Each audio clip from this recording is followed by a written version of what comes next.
네, 안녕하세요. 투자직감입니다. 이번 시간에는 미래에셋증권에서 섹터 전략을 담당하고 계시는 서병수 연구원님 모셨습니다. 연구원님 안녕하세요. 네, 안녕하세요. 네.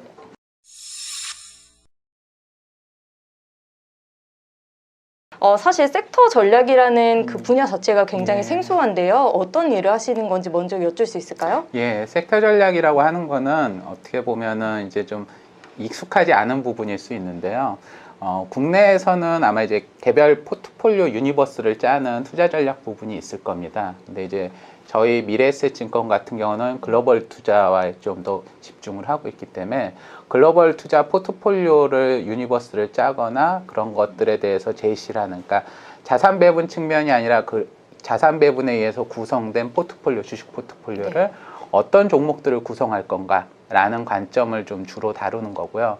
그와 함께 이제 각 섹터와 섹터가 넘나드는 영역들이 있을 수 있습니다. 그런 관점들을 좀 더 종합적인 시선에서 보고서가 나올 수도 있고 그런 관점에서 접근할 수도 있는 겁니다. 뭐 예를 들어서 암호화폐 같은 경우에는 사실은 금융 부분과 IT 부분들이 사실은 같이 섞여 있는 부분들이 있지 않습니까? 네네. 그렇기 때문에 그런 부분들은 어떤 각 섹터 애널리스트 분들이 좀 접근하기 애매한 부분들도 있거든요. 그래서 그런 것들을 좀 투자자 관점에서 어떻게 하면은 좀 더 포괄적으로 접근하는 뭐 그런 영역을 담당을 한다라고 볼 수 있습니다. 그러니까 어떻게 보면 다양한 섹터를 넘나들면서 예. 전략을 짜시는 역할을 한다고도 볼 수 있겠네요. 예, 그러니까 이제 자산 배분까지는 이제 거시 매크로 쪽에서 보는 거지만 네네. 저 같은 경우에는 거시만이 아니라 탑다운 관점에서 개별 산업들을 보고 그러면서도 이제 그 주식 포트폴리오 내에서 어떤 종목들을 넣고 어떤 산업의 비중을 좀 더 둘지 이런 것들을 좀 더 고민하고 그 과정에서 좀 필요로 한 종목들이나 산업들을 다루는 겁니다. 그래서 이제 저 같은 경우에는 이제 특정 종목이나 이런 것들에 대해 산업에 대해서 집중적으로 다루기보다는 저희 애널리스트 분들이 이제 저희 미래에셋이 글로벌 각 섹터 부분에 대해서 유명한 애널리스트 분이 많은데 네네. 그런 분들의 의견들을 전달하면서 투자자분들한테 그 안에서 어떤 것들 하는 것들이 좀 더 좋을지 라는 것들을 좀 조언하는, 그러니까 투자자 관점에서 좀 그런 측면을 좀 더 집중한다라고 보시면 될 것 같습니다. 아, 그렇군요. 예. 뭔가 종합적으로 보실 것 같아서 예. 오늘 이 촬영이 더 기대가 되는데요. 예. 네. 요즘 아무래도 이제 글로벌 증시가 처음에 서두에 말씀드린 것처럼 이제 변동성이 워낙 크다 보니까 투자자 입장에서는 되게 우려하는 점들이 많잖아요. 근데 사실 다양한 이유가 있을 텐데 지금처럼 이제 글로벌 증시가 이렇게 불안정성을 보이는 이유, 배경이 뭐라고 보시는지 궁금한데요. 사실은 이 부분은 저보다는 매크로 담당하시는 분들이 훨씬 더 많이 얘기하실 거기 때문에 사실 제가 얘기하는 게 되게 좀 그렇긴 해요. 그러니까 저희 뭐 코로나 상황이 됐건 뭐 여러 가지 뭐 경제가 뭐 어려운 부분들도 있고 뭐 미중 무역 갈등도 있고 있지 않습니까? 근데 저는 사실은 근본적으로는 결국은 돈을 너무 많이 풀었던 거고 돈을 너무 많이 풀었기 때문에 자산 가격들이 많이 올라갔는데 사실 이제 돈 푼 것들에 대한 한계들이 이제 각국 정부들이 좀 많이 나오고 그래서 이제는 돈을 더 이상 푸는 것들에 대한 부담이 좀 생기고, 근데 돈을 풀었을 때는 아무래도 자산 가격들이 많이 오르니까 다들 좋아하는데 이제 그 즐거운 시기가 끝난다는 것에 대한 불안감이 큰 것 같습니다. 그러니까 그런 관점에서 보면 그럼 계속 돈 풀면 좋은 거 아니야? 이렇게 생각할 수 있는데 뭐 예를 들어서 저희 한국 같은 경우만 하더라도 지금 돈을 많이 풀다 보니까 집값이 많이 올랐잖아요. 그러면은 이제 가지신 분들은 좋지만은 집 없는 분들이나 월세 하시는 분들이 힘들 거고 그렇죠. 이게 이제 어느 임계선을 넘어가면 어려운 건데 그것들이라는 게 뭐 집이 뭐 엄청 많이 부족하거나 이랬다기보다는 돈이 많이 풀린 거죠. 그러니까 지금 이제 돈을 줄이려고 하는 시기에 들어와 있고 그 과정에서 굉장히 많은 자산들이 다들 가격들이 올랐는데 이제 이게 끝물이 온다라는 생각들을 하다 보니까 아무래도 시장이 불안해하는 것 같습니다. 네. 예. 최근에 이제 그 증시를 보면은 주도주나 테마 같은 게 특별히 눈에 보이지 않더라고요. 좀 요즘 증시 흐름은 어떻게 읽고 계세요? 그러니까 저는 기본적으로 지금 주식 시장만이 아니라 전체 자산 시장이 네네. 다 너무 비싸다고 생각해요. 그러니까 이게 비싸다는 얘기는 뒤집어 말하면 돈값이 제대로 못하고 그래서 돈의 반대편에 있는 자산 가격들이 사실 가리지 않고 다 올랐습니다. 그러니까 예전 같은 경우에는 주식이 오르면은 뭐 채권 가격이 빠진다든가, 네네. 뭐 채권이 올라가면 주식이 빠진다든가 해서 예를 들어서 주식이 좀 많이 비싸면 채권을 사는 경우도 있고, 뭐 그게 아니면 부동산을 사든 원자재를 사든 이런 일들이 벌어졌는데 지금 2, 3년간 보면은 사실 안 오른 자산이 없고요. 그리고 안 비싼 게 없습니다. 맞아요. 예, 그러다 보니까 자산이 있냐 없냐라는 거가 중요한 거지.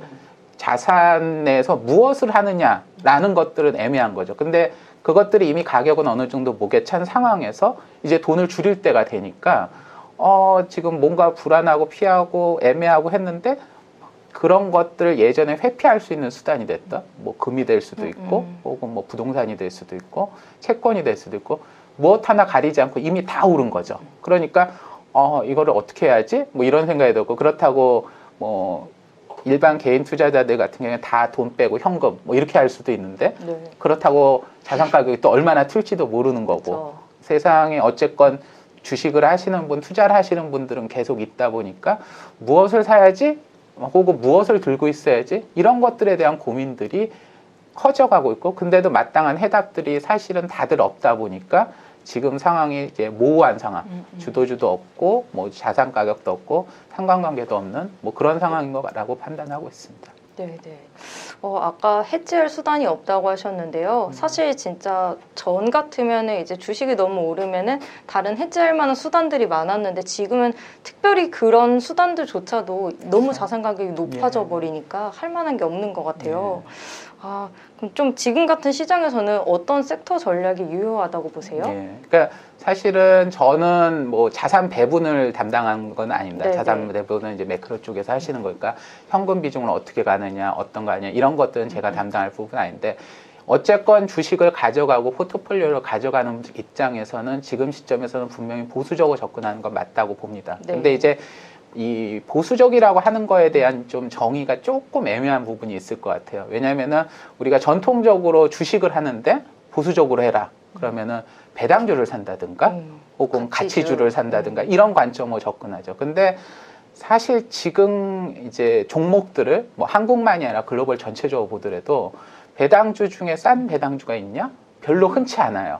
그러니까 절대 배당 수익률이 많이 나온다는 애들 이렇게 좀 뒤져보면 뭔가 기업 상태가 이상하거나 실적이 일시적으로 오버되어 그런 경우고요. 가치주들 같은 경우도 마찬가지입니다. 그러니까 우리가 지금 나온 숫자가 아닌 뭐 진정하게 지속 가능한 이익으로 얘가 싼 거냐 혹은 실적이 둔화될 거냐 이런 것들에 대해서 사실 의구심이 있는 거죠. 그러니까 가치주, 배당주 가리지 않고 사실은 지금 몽땅 다 올라가 있는 상황이다 보니까 안전하니까 지금 유틸리티 주식을 사 혹은 안전하니까 뭐 리츠를 사, 안전하니까 가치주를 사, 배당주를 사 이런 것들을 할 때 사실은 그게 정답은 아닐 수 있다라는 거죠. 그래서 지금 시점에서 저희가 안전하다라는 게 뭔가라는 것들에 대해서 저는 좀 정의를 좀 다시 해야 된다라고 생각을 합니다. 예를 들어서 우리가 PER 200짜리 주식이다. 네. 그러면은 굉장히 싼 주식이거든요. 하지만 PER이라고 하는 거는 궁극적으로 미래 이익을 당겨 쓰는 겁니다. 그러니까 2년간 나올 이익이 현재 가치값이라고 하는 건데 네. 뭐 예를 들어서 내일 회사가 망한다. 뭐 이러면은 사실 PER이 아무 의미 없는 거죠. 그리고 어떤 관점에서 봤을 때 얘가 회사는 돈을 많이 버는데 그 돈을 대주주가 다 빼돌린다. 그러면 뭐 2년 동안 이익을 아무리 벌어야 아무 의미가 없는 거거든요. 그러니까 지금 저는 지금 시점에서 저희가 보수적이라고 하는 거는 단순히 보여지는 숫자라는 개념이 아니라 지금 시점에서 우리가 좀 더 그 기업에 대한 원래 원천적인 거 숫자가 아닌 영역들까지도 보수적으로 좀 볼 필요가 있다라는 생각을 좀 하고 있어요. 그래서 네네. 그런 식의 퀄리티 있는 부분들에 대해서 우리가 좀 더 집중을 해야 되고 사실은 그 부분에 대한 것들이 조금 반영이 돼야 되지 않을까라고 생각은 하고 있습니다. 그러면 좀 하반기에는 그래도 주식 투자를 한다면 어떤 조건을 갖춘 기업들을 좀 저희가 집중해서 봐야 될까요? 곧 이제 섹터 쪽에서 저희가 주목할 섹터들이 곧 말씀드리겠지만 네네. 저는 그냥 아주 단순하게 말씀드려서 사실은 미국의 빅테크 기업이 가장 그런 대표적인 케이스라고 봅니다. 그러니까 그러니까 사실은 지금 S&P 500이나 미국 증시가 다른 나라 증시보다 상대적으로 강하잖아요. 그쵸. 한국 증시나 뭐 유럽 증시하고 비교도 하지 못할 정도. 근데 이제 그런 이유 중에 하나가 S&P 500이 코로나 상황을 겪으면서 사실은 시가총액 상위 종목들의 변화가 되게 많았어요. 네. 근데 그 상위 위주를 차지한 애들들이 다 지금 얘기됐던 빅테크입니다. 애플이나 마이크로소프트나 이런 친구들이죠. 그리고 전통적으로 사이클 산업이나 은행 산업이나 이랬던 메이저 기업들이 사실 밑으로 내려갔어요. 그러면서 S&P 500의 상위 기업들이 빅테크 위주로 됐고, 그런 상황들이 지금 같은 위기 상황에서는 오히려 안전하다라고 생각을 하는 겁니다. 지금 우리가 큰 기업이라고 해서 성장성이 없는 기업들을 가져갈 수는 없어요. 지금 우리가 직면한 세상은 저성장 시대이고, 저성장 시대에서는 성장의 프리미엄을 높이 줄 수밖에 없는데, 그렇다고 해서 굉장히 무슨 작은 주식들에 연연하지 않고 크면서도 성장을 해야 되는 거죠. 사실은 삼성전자가 작년에 많은 투자자들의 관심이나 이런 지지를 받을 수 있었던 것도 파운드리라고 하는 성장성이 있고 현금 있는 상태에서 성장성, 그리고 비메모리 반도체 이런 것들이 겹쳐졌기 때문에 된 거잖아요. 근데 이제 빅테크 기업들은 그런 미래 성장에 대해서 굉장히 다양한 라인업들을 가지고 있고, 그러면서도 현금 흐름도 굉장히 많은 상황이고, 심지어 보유 현금도 되게 많습니다. 그리고 그런 기업들이 지금 상대적으로 이익도 견실한 편이고요. 밸류에이션도 뭐 간단하게 뒤에서 말씀드리겠지만 뭐 20, 30배 정도로 시장 밸류에이션 대비 과하게 비싸지는 않아요. 그러니까 어떻게 보면 저희가 글로벌 투자를 한다고 했을 때 그런 기업들에 조금 더 집중을 하시는 것이 투자 관점에서는 좀 더 안전한 대안이 되지 않을까라고 네네. 생각을 하고 있습니다.